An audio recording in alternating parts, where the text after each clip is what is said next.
Hello दोस्तों, स्वागत है आप सभी का इस सेशन में of the JIB on the go series. इस सेशन में हम आई एंड आईएफए जो कि पहला पेपर है ऑफ जेआईबी एग्जाम, उसमें 5 ईयर प्लान्स द कंक्लूजन इस पर डिस्कस करने वाले हैं। आप ऑलरेडी 5 ईयर प्लान्स का फर्स्ट टू फिफ्थ प्लान जो है डिस्कस किया हुआ है in the previous video. Now will be continuing that. आपको कई बार दिमाग में आ रहा होगा कि वेदर क्वेश्चंस 5 ईयर प्लान से आई एंड आईएफएस में आते हैं या नहीं, आते हैं तो किस तरीके के आते हैं, and how to answer them. This plans are really bulky, तो हाउ टू आंसर देम, ये सारे क्वेश्चंस के आंसर्स आपको इस वीडियो में मिलेंगे। So please stay tuned till the end of this video and let me tell you, if you are preparing for the JIB exam, then EduTap has come up with a wonderful set of 135 plus most important topics, PYQs and most important MCQs। देख सकते हैं बढ़िया से एक एक chapter wise आपको topics यहाँ पे दिया हुआ है। Previous year question since 2023 question along with the answer explanations आपको इस प्रीवियस ईयर्स के डॉक्यूमेंट में दिया गया है। 1200 मोस्ट इंपोर्टेंट एमसीक्यूज के थ्रू कौन से पार्ट से किस तरह का क्वेश्चन आ रहा है, ये सब आप बहुत अच्छे तरीके से समझ सकते हैं। तो इसका बढ़िया पीडीएफ डॉक्यूमेंट हमने बनाया है जो कि आप डाउनलोड कर सकते हैं from the link given in the description of this video. Okay, तो we are discussing the 5 year plans and आप फर्स्ट जो 6 5 ईयर प्लान है इनसे रिलेटेड डिस्कशन पिछले सेशन में ऑलरेडी हो चुका है। Just summarising that thing we can say कि फर्स्ट 5 ईयर प्लान में agriculture was the main focus, because after the independence हमारा मेन थिंग था कि एग्रीकल्चर पे हम वर्क करें so that we can become self sufficient in at least feeding our people. तो इस पे हमने वर्क किया 1951 से। ये फर्स्ट 5 ईयर प्लान जो है स्टार्ट हुआ टिल 56। सेकंड 5 ईयर प्लान में our focus was to improve the industrialisation, because India में कोई इंडस्ट्रीज थे नहीं, only once were Tata and steel, and उस पर कंप्लीटली चीजें डिपेंड नहीं हो सकती। We had to come up with more industries and so we came up with this plan which was based upon the thought process of Jawaharlal Nehru ji along with Mahalanobis. Mahalanobis India के father of statistics माने जाते हैं, and both of them came up with a wonderful plan for the heavy industries, जिसके details आप पिछले session में देख चुके। थर्ड 5 ईयर प्लान में एग्रीकल्चर एंड इंडस्ट्री दोनों का एक बैलेंस क्रिएट करते हुए सेल्फ रिलायंस पर जाने की हमने कोशिश की, बट उसी टाइम पे 1960 टू 65 में वॉर, ड्रॉट, दोनों टू फ्रंट वॉर हो गया, India China, India Pakistan, everything. तो we could not continue this plan successfully, and so 3 annual plans लेकर आया गया 1966 टू 69। एनुअल प्लान्स को प्लान हॉलिडे भी कहा जाता है, सो दैट हम फोकस कर सके on restoring stability. And war के टाइम पे काफी सारा पैसा डिफेंस में जाता है, तो we can not focus on economic development at that time, so we came up with 3 annual plans. अब 1969 के बाद हमने fourth fifth and six plans लेकर आए। फोर्थ 5 ईयर प्लान में ये देखा गया कि there was requirement for proper allocation of the resources, जो प्लानिंग कमीशन सही से नहीं कर पा रही थी। सो एक गदगिल फॉर्मूला जो है दिया गया था doctor d r Gadgil ji के द्वारा। तो Gadgil formula is something that is part of the fourth 5 year plan, and कई सारे इनइक्वालिटीज थे हमारे कंट्री में, उसको रिड्यूस करने की हमने कोशिश की। We are still trying. Fifth 5 year plan में पॉवर्टी रिमूवल से रिलेटेड जो है काफी सारे स्टेप्स लिए गए। 6 5 ईयर प्लान के टाइम में पॉवर्टी एलिविएशन, गरीबी हटाओ का नारा जो है इंदिरा गांधी जी लेकर आए थे till 1985। Now continuing from there, seventh 5 year plan से हमारा यहाँ पर डिस्कशन है। तो बेसिक डिटेल्स अगर हम देखें तो 1985 टू 1990 ये चला था। नेक्स्ट 5 ईयर्स में हमारा टारगेट था कि हम 5% ग्रोथ रेट अचीव करें, GDP growth rate, and we actually achieved 6% more than what was expected. So हम हिंदू रेट ऑफ ग्रोथ से जो है बाहर निकल चुके थे। Do you remember who gave this term Hindu rate of growth with respect to the growth rate जो India में चल रहा था till the 1980s? You have to tell me the answer in the comment section. Let's see कौन सा ये जवाब दे रहा है, because this has been asked in May 2023 का INDFS का पेपर। ना कोर ऑब्जेक्टिव्स क्या है इस पर्टिकुलर प्लान के? Production and growth oriented goals हमें जो है लेने थे to boost the overall economic productivity, food grain productivity and high growth performance.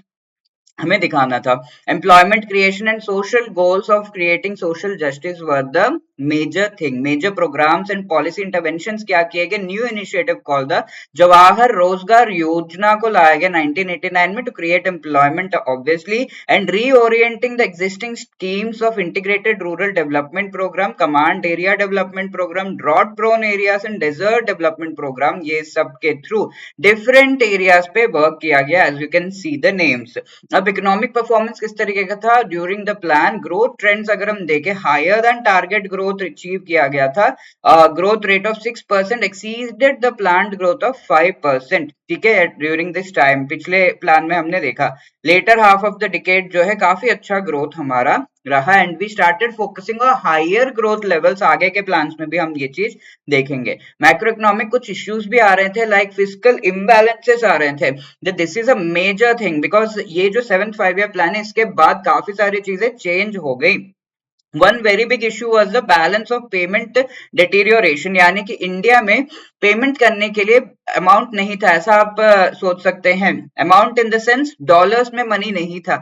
And why was this happening? 1991 का टाइम चल रहा था जब there were two things happening. India का जो ट्रेड है यानी कि एक्सपोर्ट जो है वो हम करते थे विद यूएसएसआर, आज का Russia. USSR was breaking down in 1991, तो एक्सपोर्ट्स पर हमें कोई अर्निंग्स नहीं मिल रहे थे, यानी कि एक तो प्रॉफिट नहीं हो रहा, दूसरा हम इंपोर्ट्स करते थे and majorly we used to import oil, अभी भी करते हैं, और वो मिडिल ईस्टर्न कंट्रीज से हो रहा था and middle eastern countries were at war with Israel, तो वहां पर जो ऑयल के प्राइसेस है वो इंक्रीज हो गए थे, तो हमारा लॉस जो है वो इंक्रीज हो रहा था।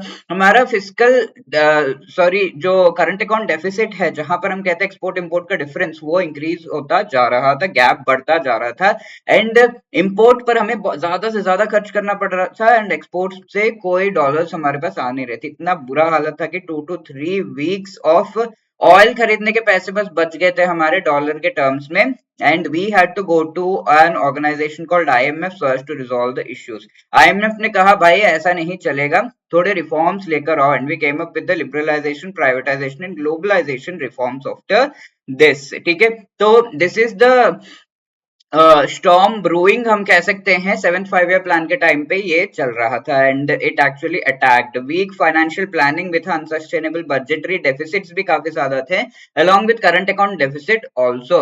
So we had to come up in 1991 से लेके 1992 तक, we can say 1990 से लेके 1992 तक we came up with 2 annual plans, यानी कि plan holidays. Fast changing political environment भी उस टाइम पे था and also there was deterioration in the balance of payment, जैसा मैंने आपको बताया। So 8th plan innovative and restructuring orientation proposals. Major economic challenges globally हमारे थे, सिवियर बजटरी इम्बैलेंसेस थे, so we had to postpone the 8th 5 year plan and इसके बीच में हमने 2 annual plans लेकर आए थे। गवर्नमेंट एक्शन 1991 में लिया गया था एंड 2 annual plans 1990, 91, 91 to 92 लाए गए थे।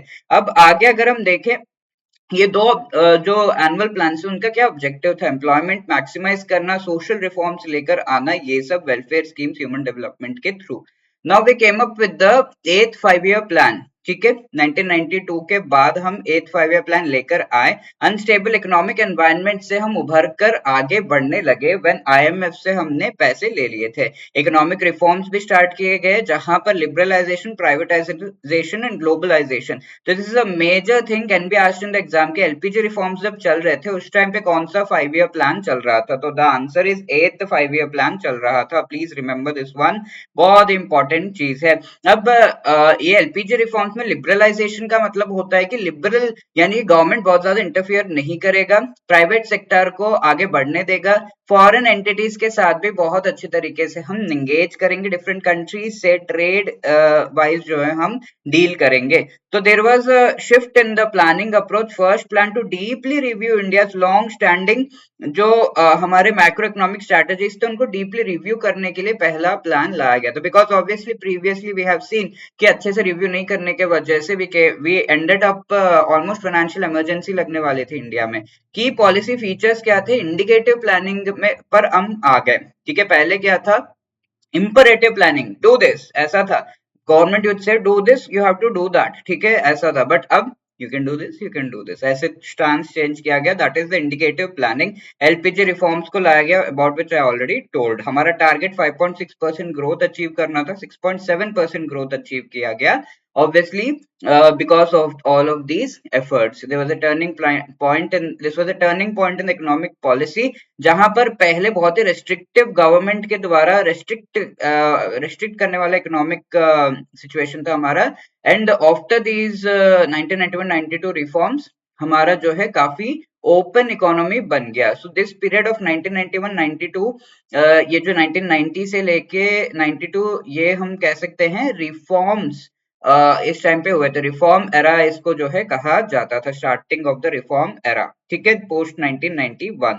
एंड नाइन्थ प्लान अगर हम देखें, इसी चीज में हम आगे बढ़े, एंड ऑल्सो सोशल डेवलपमेंट से रिलेटेड भी हमने सोचना शुरू किया. नाइन्थ प्लान के टाइम पे इकोनॉमिक थोड़ा स्लो डाउन ओवरऑल हो रहा था.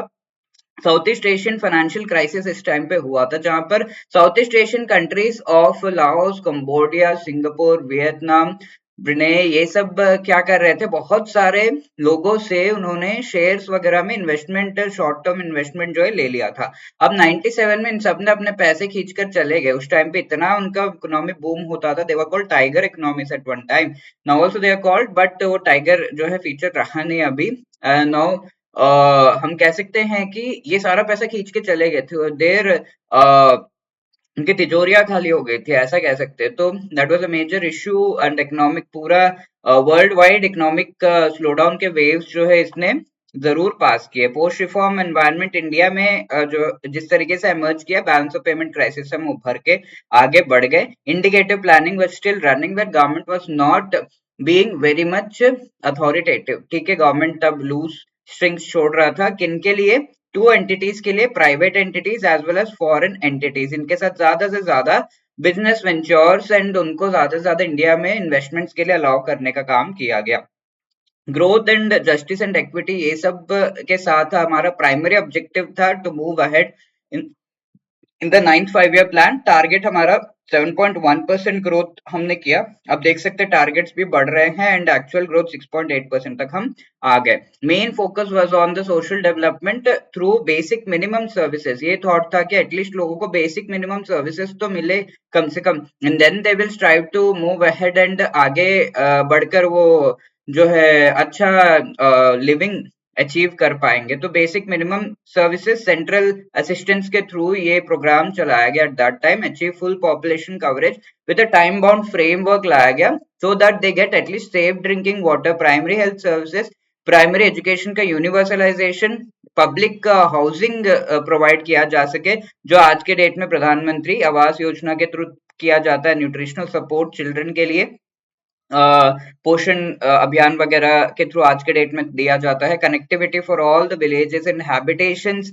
इंटरनेट सर्विसेज, ग्राम अलग अलग एरियाज में इसको इम्प्रूव किया जाए. Streamlining the public distribution system, that was the main aim. ठीक है, थ्रू दी 7 आइडेंटिफाई किए गए बेसिक मिनिमम सर्विसेज के पिलर्स. अब अगर हम देखें 10th 5-year प्लान के जो है एडवेंट हो चुका था in the next few years, right? तो यहाँ पर हम कह सकते हैं कि नेशनल डेवलपमेंट काउंसिल, इसका जो मेन हम उसका रोल बढ़ गया. National development council is something जो प्राइम मिनिस्टर के द्वारा डायरेक्टली कंट्रोल किया जाता था. And wherever development was in which areas development was required, they would come up with the policy formation. ठीक है, more cooperative and consultative planning उस time पे लाया गया. New planning philosophy, long term growth, quality of life, monitorable targets, governance reforms and state level empowerment and decentralisation पर based हम जो है प्लानिंग करने लगे. Major strategic measures and innovation इस टाइम पे क्या थे? हमारा जो पर कैपिटा इनकम है उसे हमें डबल करना, इस तरीके से हमने सोचा within 10 years. And monitorable targets इसके लिए हम लेकर आए कि at least we would be able to monitor कि हम जो कर रहे हैं उसको फिर मॉनिटर करके हम उसके हिसाब से आगे बढ़ेंगे. 11 की डेवलपमेंट इंडिकेटर्स लेकर आए कि हाँ, इन पर हम ध्यान रखेंगे, and if improvement is there we will try to move ahead. Centre and states दोनों को टारगेट्स दिया गया. गवर्नेंस को काफी इंपॉर्टेंस दिया गया, बिकॉज गवर्नमेंट जो एक्टिविटीज कर रहा है वो अगर the bureaucracy is good and government में पीपल अच्छे हैं तो they will be able to lift all the people अब, ठीक है, उनको सारे सर्विसेज प्रोवाइड करवा पाएंगे। तो governance should be good. Agriculture main important feature of movement of Indian economy इस टाइम पे माना गया, बिकॉज एग्रीकल्चर के फील्ड में बहुत सारे rural areas and a lot of population, around 40% से ज्यादा पॉपुलेशन इंडिया की जो है एम्प्लॉयड रहती है, इवन टुडे भी है। प्राइमरी गोल्स क्या थे 10th 5 ईयर प्लान के? इकोनॉमिक ग्रोथ, पॉवर्टी को रिड्यूस करना, targeted 5% reduction in poverty by 2007, ये टारगेट्स भी थे। Gender equality targets, employment generation के टारगेट्स, एटलीस्ट जेंडर गैप को 50% तक रिड्यूस करेंगे बाय 2007, ये टारगेट्स थे। तो growth target 8.1, we achieved 7.7। 11th 5 year plan अगर हम देखें, ये लास्ट बट वन प्लान था। कोर विजन हाई ग्रोथ 10% तक का हमने टारगेट किया था, ठीक है। Aimed for 10%, official GDP growth target of 9% था later on. And inclusive growth की तरफ हम आगे बढ़ने लगे। ग्रोथ तो हो रहा है, economic growth, but are the benefits reaching all the rich people only और the poor people also? Poor people भी इस ग्रोथ के वजह से खुद का ग्रोथ देख रहे हैं पर्सनली या नहीं? तो that is the inclusive growth, not just poor people economic terms में, but also all the sections like backward and marginalised sections, women, सभी का ग्रोथ हो रहा है कि नहीं? All the sections of the society. Quicker and more inclusive growth हो, broad based growth हो, ये चीज पर हमने ध्यान देना शुरू किया। More inclusive rural areas, poor people, disadvantaged groups, lagging regions, like there are certain regions like eastern regions may not be growing well, तो उनको भी ग्रोथ, उनका भी ग्रोथ जो है अच्छे से हो, ये चीज ध्यान में रखा जाए। ये जो है 11 प्लान का मेन आइडिया था। कॉर्नरस्टोन ऑफ नेशनल डेवलपमेंट बना एट दैट टाइम। टारगेट था 9% ग्रोथ, वी अचीव्ड 7.5% ग्रोथ, ठीक है। उस टाइम पे ग्लोबल फाइनेंशियल क्राइसिस 2008 में आया था। डोमेस्टिक इन्फ्लेशन, इंडिया में भी इन्फ्लेशन चल रहा था, एक्सटर्नल सेक्टर का वीकनेस भी था कि हम एक्सपोर्ट से ज्यादा कमा नहीं पा रहे थे, बट इंपोर्ट पे ज्यादा पैसा खर्च करना पड़ रहा था। तो all of these things were there. Then comes the last 5 year plan, 12th 5 year plan, 2012 से 17 तक ये चला था। मोस्ट कंसल्टेटिव प्लान एवर था, सबसे कंसल्ट करके ये प्लान को बनाया गया था। 950 civil society organisations and businesses etcetera से कंसल्ट किया गया था। कोर विजन एंड थीम क्या है? Faster, more inclusive and sustainable growth. तो जो एनवायरनमेंट वाला एस्पेक्ट है वो भी यहाँ पर आ गया, इंक्लूसिव के साथ सोशल एस्पेक्ट आ गया, फास्टर इज इकोनॉमिक एस्पेक्ट, ठीक है। All of these things were the main M of this particular 12th 5 year plan. Target was 8%, initially 9 था, बट टारगेट 8% इस टाइम पे था। 6.7% एक्चुअली अचीव किया गया था। मैन्युफैक्चरिंग ग्रोथ काफी हाई टारगेट सेट किया गया था, 10% तक का मैन्युफैक्चरिंग सेक्टर का ग्रोथ टारगेट सेट किया गया था। That was the 12th 5 year plan. But at that time planning commission जो है, इसमें काफी सारे इश्यूज है, ये आइडेंटिफाई किया गया कि planning commission actually is not able to allocate the resources properly and unilaterally अपने हिसाब से चीजों को डिसाइड करना किसको क्या, मेजर पावर्स इसको जो है दे दिए गए थे। तो दैट इज वाई इसको जो है उस टाइम पे डिसॉल्व किया गया। NITI Aayog came up with wonderful vibrant way में, जहां पर कोऑपरेटिव फेडरलिज्म के साथ, यानी कि सारे जो स्टेट्स है एक दूसरे के साथ कोऑपरेट करे, स्टेट्स एंड सेंटर एक दूसरे के साथ कोऑपरेट करे, एंड कोई इम्प्लीमेंटेशन प्लान के लिए रिसोर्सेस एलोकेशन का काम नीति आयोग का नहीं है। It had expert so that policy formation के लिए से रिलेटेड ये एडवाइस दे सके, ठीक है। Not deciding on things but only advising. So that was NITI Aayog. NITI Aayog के बारे में डिटेल में आने वाले सेशन में आप पढ़ेंगे on job on the go series, and I hope this thing help you in understanding कि 5 ईयर प्लान्स का कंक्लूजन किस तरीके का था and what were the main aims of each of these plans. Now try to answer this question. What was the central theme of 12th 5 year plan? Growth with justice and equity, faster, more inclusive, sustainable growth. Last जो 5 year plan था, employment centric, balanced growth या market led competitive growth. Please pause the video and try to answer this. Yes, the correct answer is B. मैंने कहा था ना last 5 year plan में। फिर sustainability and environment aspect जो है वो आ गया, और सोशल एस्पेक्ट था ही था, एंड ये economic aspect. Now which of the following best describes overall focus of the 6th 5 year plan? 6th 5 year plan का मेन फोकस क्या था? महलनोबिस मॉडल के थ्रू जो है हेवी इंडस्ट्रियलाइजेशन करना, ये था। Poverty alleviation through technology, infrastructure and employment generation, crisis management due to wars and drought, shift to LPG reforms and indicative planning. तो महलानोबिस प्लान ये क्या है? सेकंड 5 ईयर प्लान का मेन एम है। ड्रॉट कब था? थर्ड 5 ईयर प्लान के time पे था, आई टोल्ड यू ना। एंड शिफ्ट कब हुआ? एथ 5 ईयर प्लान के टाइम पे हमने एलपीजी रिफॉर्म्स लेकर and we shifted. So obviously the correct answer here is what? B. Are you able to identify each 5 year plan का मेन जो एम है, थीम है, उस टाइम पे क्या हुआ था? वो सब थोड़े इवेंट्स बार बार पढ़ेंगे तो आपको याद होगा। नाउ इनोवेशन की इनोवेशन एथ 5 ईयर प्लान में क्या इंट्रोड्यूस किया गया था? मार्केट सोशलिज्म, सेंट्रलाइज्ड प्लानिंग लाया गया था।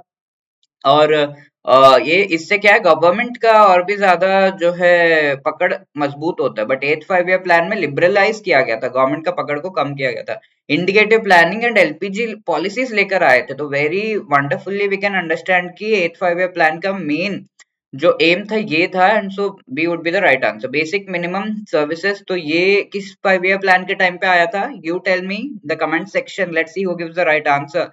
Emergency driven annual plans, no. ठीक है, तो B is the right answer over here. This is a homework question. ये होमवर्क क्वेश्चन सॉरी पिछले जो सेशन में देखा गया था। Services sector became the largest contributor of GDP during which 5 year plan? ठीक है, तो ये आपको बताना है। राइट, सर्विस सेक्टर बिकेम ये first from the first session. तो यहाँ पर अगर हम देखें 6 5 ईयर प्लान के टाइम के पे हुआ था। This is your homework question. Following correctly identifies the major objective of 9th 5 year plan. Please let me know the answer in the comment section. And with this, I would like to say that if you have any other query, you can call us on this number or drop a mail at hello@edutap.co.in. Also, if you are thinking कि sir हमें थोड़ा सा help कर दो with respect to our preparation for the exam, then EduTap has come up with wonderful courses for you. आप Google पे edutap.in type करके फटाफट से हमारे वेबसाइट पे पहुंच सकते हैं। यहाँ पे कोर्सेज में जाकर JIB कोर्सेज में जाइए, and from there you can opt for our wonderful courses. The I would say comprehensive and one of the best courses that we are providing is the master course. ये master course में आपको in a very proper comprehensive manner you can go through all of those topics जो हमारे IIBF के द्वारा prescribed Macmillan book में हैं, of all the 4 components। ठीक है, इसके अलावा आपको each and every topic wise, each and every जो चैप्टर वाइज आपको शॉर्ट रिकॉर्डेड वीडियोस के थ्रू बढ़िया तरीके से यहाँ पर प्रिपेयर करने से related short recorded videos provide किए जा रहे हैं। Okay, the short recorded videos actually help you कि 15-20 मिनट्स का वीडियो है, जब भी आपको टाइम मिले आराम से बैठिए एंड देन वीडियोस को देखिए, एंड आपका चैप्टर कब खत्म हो गया समझ में या आपको पता भी नहीं चलेगा। Each and every chapter wise concept notes है, and you are also getting chapter wise MCQs. You also have the live classes just before the exam, so that आपको रिविजन के लिए सोचना ना पड़े। इन लाइव क्लासेस के थ्रू आपका बहुत बढ़िया तरीके से रिविजन हो जाए। मॉक टेस्ट है, एग्जाम में जिस तरह के क्वेश्चन आते हैं वैसे क्वेश्चन आपको यहाँ पर दिखेंगे in the mock test. 100 marks के लिए 100 क्वेश्चंस, 2 आवर्स का duration, and also previous year questions available है यहाँ पर 2023 से, द टू सॉल्व्ड। ठीक है, ये चारों कंपोनेंट्स का है, and if you are like कि सिंगल कंपोनेंट का चाहिए तो यहाँ पर I and IFS, PPB, AFM, RBWM इनका अवेलेबल है। And if you are like कि नहीं मुझे लाइव क्लासेस अटेंड करना है, तो लाइव क्रैश कोर्स हमारा बैच जो है चल रहा है, तो you can be part of this also. Live classes के साथ साथ concept note, chapter wise MCQs, full length mock test, previous year question, सब कुछ आपको यहाँ पे प्रोवाइड किया जा रहा है। एंड यहाँ पर जो कोड है इसको यूज करना मत भूलिएगा, coupon code for the discount. And if you have any queries you can download the brochure first and understand. And also we have a trial course, कि आपको ऐसा लगता है कि नहीं पहले देख लिया जाए कि कैसा पढ़ाते हैं ये लोग, तो ट्रायल कोर्स जस्ट 1 रुपी देके आप ये ऑप्ट कर सकते हैं। Can just see how we teach, sample videos, sample इसमें MCQs as well as notes वगैरह दिया हुआ है, you can just go through, right? So wishing you all the best. If you have any other query, you can call us on this number or drop a mail at hello@edutap.co.in. Do let me know the answers for the question जो मैंने session में पूछा हुआ है। Thank you so much.